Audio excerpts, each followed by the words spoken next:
Berry पिया भाग 16। आगे रुद्रम ने अपना सर गाड़ी की सीट पर टिका दिया और आंखें बंद कर लीं। कुछ देर बाद रुद्रम का प्राइवेट जेट बादलों से बात करता हुआ रशिया की उड़ान भर चुका था।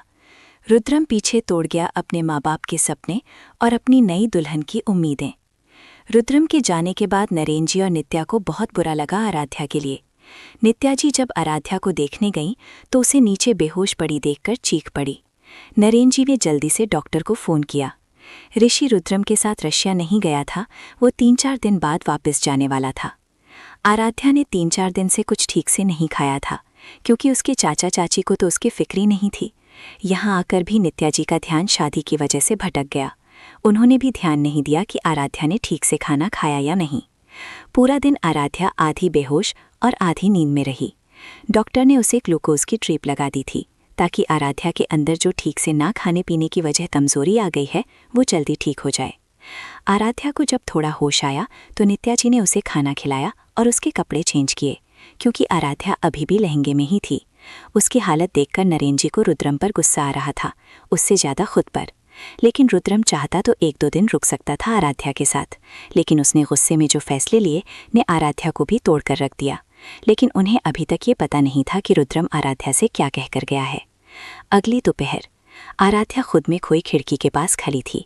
उसके दिमाग में अभी भी रुद्रम की बातें घूम रही थीं। उसने सोच लिया था कि रुद्रम अब कभी वापस नहीं आएगा, लेकिन वो इतनी आसानी से इस रिश्ते को टूटने नहीं देगी। तभी रूम में नरेन जी और नित्या आए। आराध्या ने उन्हें देखकर सर पर दुपट्टा कर लिया। नरेन जी ने उसे देखते हुए कहा, ये सब करने की ज़रूरत नहीं है बेटा, हम आपको बेटी बनाकर लाए हैं, तो बेटियां जैसे चाहें अपने घर में रह सकती हैं। आराध्या ने सर झुकाकर धीरे से सर हिला दिया। नरेन जी ने आगे कहा, कल हम सबको हरिद्वार चलना है बेटा, धीरज की अस्थियां विसर्जित करने के लिए। ये सुनकर आराध्या ने कसकर आंखें बंद कर लीं और अपने दुपट्टे को मुट्ठी में भींच लिया। नित्या जी ने उसके पास खड़े होते हुए सर पर हाथ फेरते हुए कहा, हिम्मत मत हारो मेरी बच्ची, कोई और हो ना हो, हम आपके साथ हर पल हैं। आराध्या से कुछ बोला ही नहीं गया। नरेन जी ने कहा, रुद्रम जल्दी ही वापस आएगा, उसे बहुत ज़रूरी काम था, इसलिए इतनी जल्दी वापस जाना पड़ा, नहीं तो वो तो 1 महीना रुकने वाला था। अगर वो नहीं आया तो हम आपको रुद्रम के पास भेज देंगे। कल हरिद्वार से आते ही आपके पासपोर्ट के लिए अप्लाई कर देंगे हम।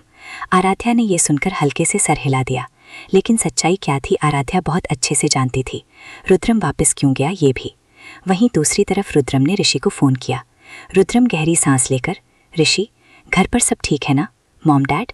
ऋषि ने रूखी सी आवाज़ में कहा, हाँ सब ठीक है, नहीं भी होंगे तो भी तुम्हें क्या चिंता है रुद्र, पहले भी जी रहे थे तुम्हारे बिना, आगे भी जी लेंगे।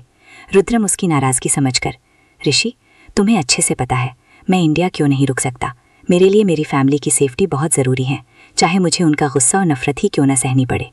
कुछ पल रुककर, वो बच्ची कैसी है? ऋषि हैरानी से, कौन बच्ची? किसकी बच्ची? 1 दिन में बच्ची भी पैदा कर दी क्या तुमने? रुद्रम अपने गुस्से को शांत करते हुए, मैं आराध्या की बात कर रहा हूँ, बच्ची ही तो है वो। ऋषि छिड़कर, तो ये बोलो ना आराध्या कैसी है? शादी हुई है तुम्हारी उसके साथ, गोद नहीं लिया, और अब क्यों चिंता हो रही है जब तो उसे छोड़ गए बेहोश पड़ी? रुद्रम हैरानी और चिंता से, क्या? लेकिन जब मैं निकला तो वो बिल्कुल ठीक थी। ऋषि ने उसे सब कुछ बता दिया, उसके जाने के बाद क्या क्या हुआ और आराध्या की हालत कैसी है अभी तक। ये सुनकर रुद्रम ने गुस्से में कहा, तो मॉम डैड क्या कर रहे थे? वे एक बच्ची का ठीक से ध्यान भी नहीं रख पाए, जिम्मेदारी ली ही क्यों अगर निभा नहीं सकते तो? ऋषि शांत आवाज़ में, शादी तो तुम्हारी भी हुई है, तो अब तो वो तुम्हारी भी जिम्मेदारी है। क्या सच में कभी वापस नहीं आओगे? रुद्र, एक बार उस लड़की के बारे में ज़रूर सोच लेना। शादी को बेशक 1 दिन हुआ है, लेकिन उसकी आंखों में मैंने तुम्हारे लिए एक उम्मीद देखी है। रुद्रम उसकी बात को इग्नोर करते हुए, मुझे मीटिंग के लिए देर हो रही है ऋषि, फैमिली का ध्यान रखना और जल्दी वापस आओ, कहते हुए रुद्रम ने फ़ोन रख दिया। वहीं ऋषि फ़ोन को घूरते हुए, पागल आदमी, इसको फिक्र भी है आराध्या की, लेकिन मानेगा नहीं। प्लीज़ ऊपर वाले, इसकी ये फिक्र आराध्या के लिए जल्दी ही प्यार में बदल जाए। अगली सुबह 5 बजे आराध्या को लेकर नरेन जी हरिद्वार पहुंच गए थे। ठंडे पानी में खड़ी आराध्या ने हल्के पीले रंग का सूट पहना हुआ था। सफ़ेद नहीं पहन सकती थी वो, क्योंकि नई नई शादी हुई थी। उसकी आंखों के आंसू भी सूख चुके थे, लेकिन आंखें सूजी और लाल हो रखी थीं। कलश को गंगा में प्रवाहित करते हुए आराध्या ने आंखें बंद की और मन ही मन कुछ बोलने लगी। कुछ पल बाद नरेन जी ने उसे बाहर आने के लिए कहा, तो वो बाहर निकलकर घाट की सीढ़ियों पर ही बैठ गई। नित्या ने उसे एक शॉल उड़ा दिया, क्योंकि वो ठंड से कांप रही थी। ऋषि ने कुछ सोचते हुए उसकी एक फ़ोटो ली और रुद्रम को भेज दी। रुद्रम जो एक मीटिंग में था, उसने ऋषि का मैसेज देखकर फ़ोन की स्क्रीन की तरफ देखा। ऋषि ने लिखा था, इतना भी कठोर मत बन रुद्र कि इस लड़की की जीने की आस और उम्मीदें ही खत्म हो जाएं। आज तुझे इसके पास होना चाहिए था, क्योंकि बाप का साया सर से उठना कोई आम बात नहीं होती। और लड़की होकर अपने बाबा की अस्थियां विसर्जित की है इसने, तो सोच कितनी खुट रही होगी है। ये तुझसे दूर हो उससे पहले इसे संभाल ले, क्योंकि ये पूरी तरह टूटी हुई है। बिखरे इससे पहले इसे खुद में समेट ले रुद्र। रुद्रम ने मैसेज पढ़कर फोटो डाउनलोड की। गंगा की तरफ मुंह किए आराध्या बैठी हुई थी। उसके कंधों पर शॉल था और खुले बाल हवा में उड़ रहे थे। रुद्र को उसका चेहरा अभी भी दिखाई नहीं दिया, क्योंकि ऋषि ने फोटो पीछे से ली थी। लेकिन उसके चेहरे को बिना देखे भी रुद्र समझ सकता था कि आराध्या कितने दर्द में होगी। जारी है। अगर ये भाग पसंद आया हो तो like, comment, share and subscribe करना ना भूलें। शुक्रिया।